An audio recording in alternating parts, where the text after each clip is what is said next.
नमस्कार प्यारे दर्शकों। मैं आपका हार्दिक स्वागत करता हूं आपके अपने चैनल सनातन वाइब में। दोस्तों, आज की कथा अत्यंत रहस्यमयी, ज्ञानवर्धक और प्रेरणादायक है।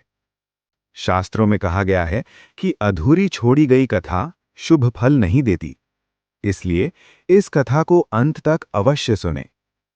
अगर आप अपने परिवार और माता-पिता से प्यार करते हैं, तो वीडियो को लाइक जरूर करें। तो आइए, बिना किसी विलंब के आरंभ करते हैं खाटू श्याम जी के दिव्य रहस्य की ये अद्भुत कथा। बर्बरीक का जन्म कब हुआ? एक दिव्य योद्धा की कहानी। युगों पूर्व, जब धर्म और अधर्म के बीच महायुद्ध की तैयारी हो रही थी, तभी पांडुपुत्र भीम के पुत्र घटोत्कच के घर एक अद्भुत बालक का जन्म हुआ। उस बालक का नाम था बर्बरीक। जन्म के समय आकाश में दिव्य प्रकाश फैला, देवताओं के मृदंग बजे और प्रकृति आनंद से झूम उठी। ये संकेत था कि कोई दिव्य आत्मा पृथ्वी पर अवतरित हुई है। बाल्यकाल से ही बर्बरीक में असाधारण शक्तियां थीं।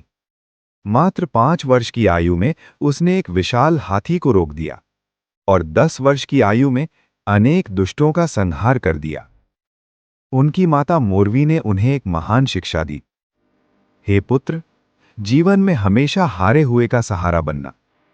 यही वचन उनके जीवन का धर्म बन गया। बर्बरीक द्वारा की गई शिव की तपस्या और 3 दिव्य बाण।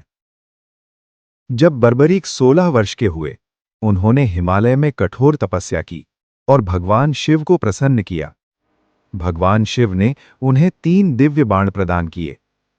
पहला बाण शत्रुओं को चिन्हित करता था, दूसरा बाण मित्रों की रक्षा करता था, तीसरा बाण सभी शत्रुओं का एक साथ संहार कर देता था। इन 3 बाणों की शक्ति इतनी महान थी कि पूरी सेना को एक ही क्षण में समाप्त किया जा सकता था। भगवान कृष्ण की परीक्षा। जब महाभारत का युद्ध आरंभ होने वाला था, तब बर्बरीक भी युद्ध में भाग लेने के लिए कुरुक्षेत्र की ओर चल पड़े। रास्ते में उन्हें एक तेजस्वी ब्राह्मण मिले, जो वास्तव में स्वयं भगवान कृष्ण थे। कृष्ण ने पूछा, तुम किस पक्ष से युद्ध करोगे? बर्बरीक ने उत्तर दिया, मैं हमेशा हारने वाले का साथ दूंगा। ये सुनकर भगवान कृष्ण चिंतित हो गए, क्योंकि यदि बर्बरीक युद्ध में उतरते तो वे अकेले ही पूरे युद्ध का परिणाम बदल देते। बर्बरीक की गुरुदक्षिणा। शीश दान का महान बलिदान। भगवान कृष्ण ने कहा, वत्स, मुझे तुम्हारा शीश चाहिए।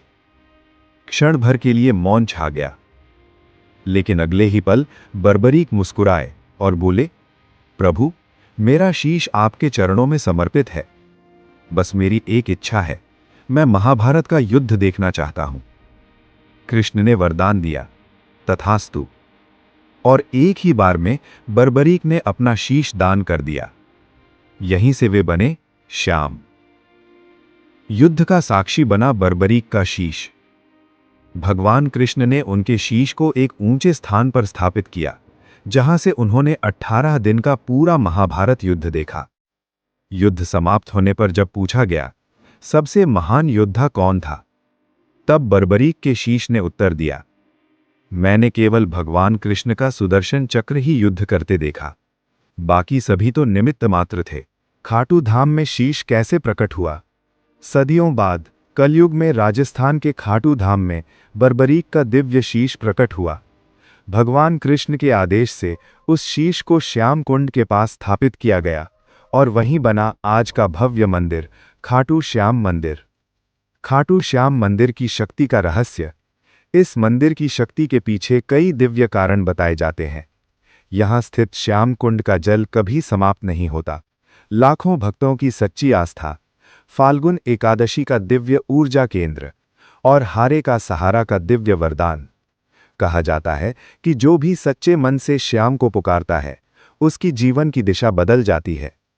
कलयुग के भगवान श्याम बाबा।